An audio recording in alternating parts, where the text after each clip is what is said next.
Stories that stay.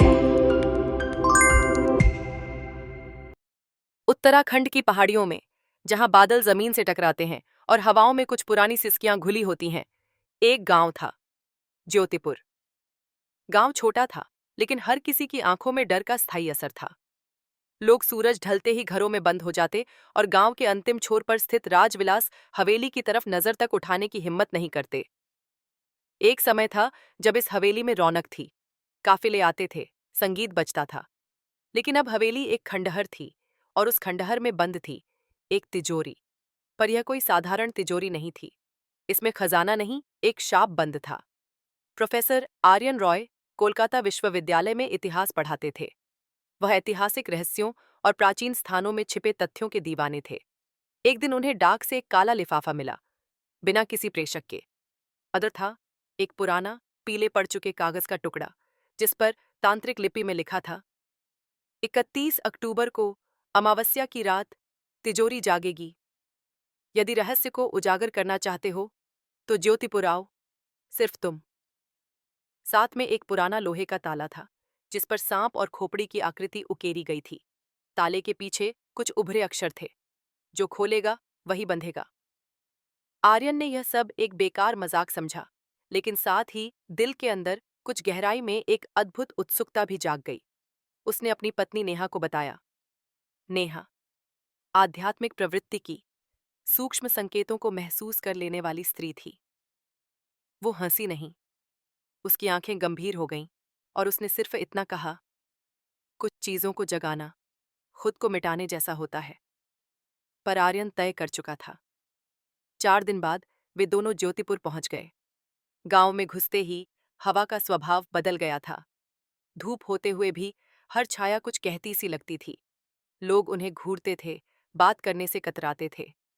जैसे ही आर्यन ने एक बुजुर्ग से राजविलास हवेली का रास्ता पूछा, उसने पीछे हटते हुए कहा, बेटा, वहां अब इंसान नहीं, इंतजार रहते हैं। हवेली गांव से अलग एक पहाड़ी की चोटी पर थी। रास्ता पत्थरों से भरा और चुप्पियों से गूंजता था।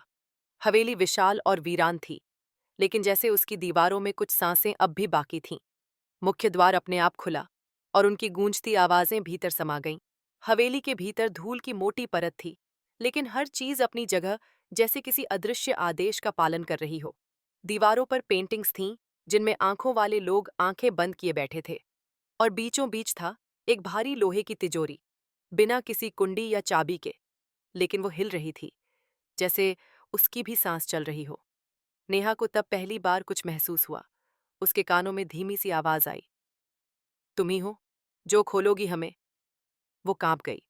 उसने आर्यन को बताया, लेकिन आर्यन ने हंस कर टाल दिया। हवेली की गूंज है, और कुछ नहीं। रात होते ही हवेली का स्वभाव बदल गया। दीवारों से सरसराहटें आने लगीं। छत से टपकता पानी नहीं, खून जैसा कुछ महसूस हुआ। नेहा को नींद में सपना आया। वह तिजोरी के अंदर थी, और उसके चारों ओर बिना चेहरों वाली आत्माएं खड़ी थीं। सबकी आंखें नहीं थीं, लेकिन वो घूर रही थीं। अगली सुबह गांव की एक औरत तारा मिलने आई। उसका चेहरा झुलसा हुआ था, लेकिन आंखें किसी गहरी सच्चाई से चमकती थीं। उसने कहा, अगर तिजोरी खुल गई तो सिर्फ हवेली नहीं, पूरा गांव भस्म हो जाएगा। वह तांत्रिक अब भी जीवित है, देह नहीं, आत्मा में। आर्यन अब भी इन बातों को कोरी कल्पना मानता रहा। लेकिन तीसरी रात कुछ बदला। हवेली की घड़ी जो वर्षों से रुकी थी, ठीक 12 बजे अपने आप चलने लगी। तिजोरी के ताले से गिरने की आवाज आई, और साथ ही आई एक ठंडी हवा जो सीधा आर्यन के भीतर समा गई। वह अब नींद में चलने लगा था। नेहा ने कई बार देखा कि आर्यन आधी रात को तिजोरी के सामने बैठा होता है और उसके होंठ हिलते रहते, लेकिन आवाज नहीं आती। उसने जब यह बात आर्यन से कही, उसने कहा, मुझे कुछ याद नहीं। लेकिन उसका चेहरा अब वैसा नहीं था। उसकी आंखें अब कभी कभी काली हो जातीं। वहीं गांव में एक बच्चा गायब हो गया। अगली सुबह उसकी लाश हवेली के पिछवाड़े मिली। शरीर ताजा था, लेकिन उसकी आंखें नहीं थीं। गांव सन्न रह गया। लोग हवेली के आसपास तक नहीं गए। अब तारा ने आर्यन से साफ कहा, यह तिजोरी कोई साधारण तांत्रिक उपकरण नहीं है। यह एक जीवित कक्ष है, जिसमें 11 आत्माएं कैद हैं। और एक तांत्रिक जो उन्हें नियंत्रण में रखता है। लेकिन वह तांत्रिक अब तिजोरी से बाहर आना चाहता है और उसने तुम्हें चुन लिया है आर्यन। तुम्हारा शरीर अब उसका माध्यम है। नेहा अब पूरी तरह डरी हुई थी। आर्यन कभी कभी उसे पहचानता ही नहीं था। वह उसकी ओर देखकर बोलता, तू रुक्मिणी नहीं, तू नेहा है, लेकिन तू बनी है उसके लिए। अमावस्या की रात पास आ रही थी। हवेली हर रात और ज्यादा डरावनी हो जाती। दीवारों पर खून के हाथों के निशान उभरने लगे। तिजोरी अब हर रात 1 इंच खुल जाती और नेहा की आंखें अब हर सपने में उसी तांत्रिक को देखती। आधा चेहरा जला हुआ, पर मुस्कान ऐसी जैसे वह उसे जानता हो। 31 अक्टूबर की रात आ गई। पूरा गांव जैसे सांसें रोककर बैठा था। हवेली के चारों ओर एक अग्निवलय खिंच चुका था। यज्ञ की तैयारी हो रही थी। तारा ने कहा, इस यज्ञ को पूर्ण करने के लिए किसी को उस आत्मा के स्थान पर खुद को अर्पित करना होगा। केवल तभी आत्माएं मुक्त होंगी और तिजोरी बंद हो सकेगी। आर्यन ने कहा, मैं तैयार हूं। तिजोरी अब पूरी खुल चुकी थी। अंदर कुर्सी पर वही तांत्रिक बैठा था, जैसे पिछले जन्म से उसकी प्रतीक्षा कर रहा हो। उसने आर्यन को देखते ही कहा, अब तू मेरा है। मैं तुझ में प्रवेश करूंगा और सब दोहराऊंगा। नेहा तड़प उठी, नहीं, आर्यन मत जा। लेकिन आर्यन मुस्कुराया।